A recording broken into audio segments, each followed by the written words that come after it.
Nina, this is where it all happened 12 months ago. What was going through your head at this point? It's very hard to explain the type of win like that. It's baffling when you pass the line first. You're kind of thinking, I can't believe this is actually happening, and you don't really believe it at the time. You think it's a dream, but it actually happened. So it's one of the best days of my life. It's something I'll cherish forever. It's one of those things you'll never forget, and it's great to see all my local crowd there and all my family and friends, and it's an amazing feeling.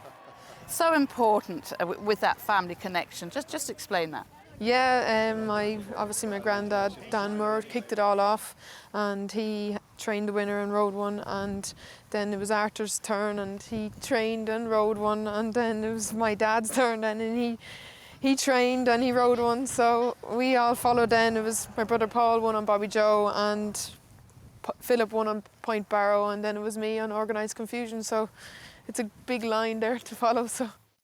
And how does it, or can you compare it to the four wins at the Cheltenham Festival? Obviously the first one on DABIROUN was massive. Yeah, it's very hard to compare races against each other, but I think Irish National, from when I'm a very young age, I've been coming here, and I think it's probably one of the races that you'd always want to win when you're young, and I think probably Irish National is probably my biggest, but starting off in Cheltenham it's nothing better than having a win there, and it was brilliant to get.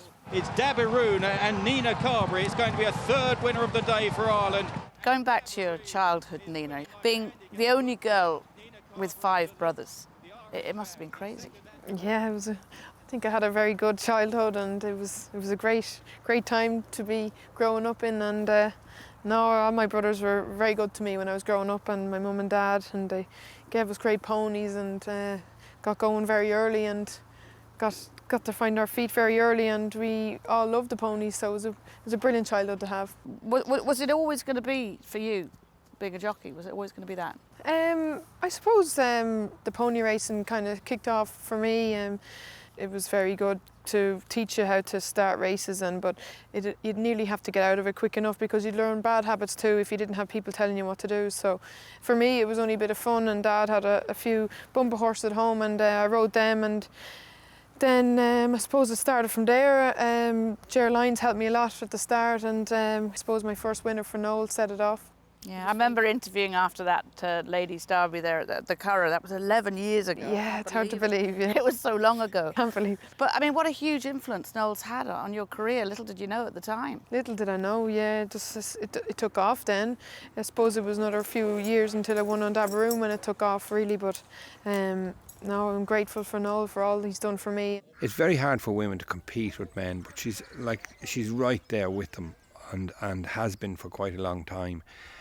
She's top of the pops as far as an amateur is concerned, and I think even against professionals she'd rate very highly with them. She's a joy to have around the place, and the fact that she's always in good humour, and she comes in 3 to 4 days a week here, and she rides out, and she's in good form every day she comes in, and it's not easy to be on bad mornings, be like that, but she's always in good form, and a very, very good judge of work. She's probably as good a judge of work as I've ever had riding work. I suppose the funniest thing about it, when Nina comes in for breakfast, is there's all she ever wants is chocolate. So we have our own special little box of chocolates for Nina when she comes in the morning. That's as our chocolate breakfast.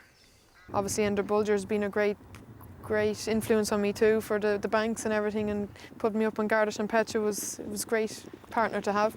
Let's just talk about, other lady jockeys on the scene. I mean, since I came over here all those years, 24 years ago, I mean, there's so many more good lady jockeys. Why do you think that is?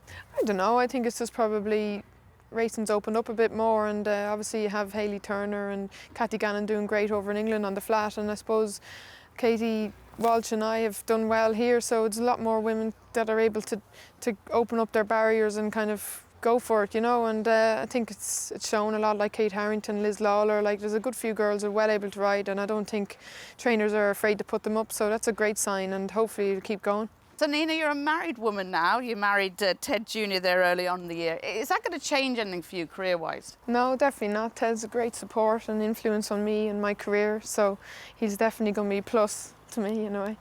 And what a career it's been. What's next for Nina to achieve? Well, I'd love to get a bit closer in the English National. I've got around it 3 times, so it'll be something that I'd love to get closer in anyway. But the Irish one, it'll be lovely to have another one under my belt anyway.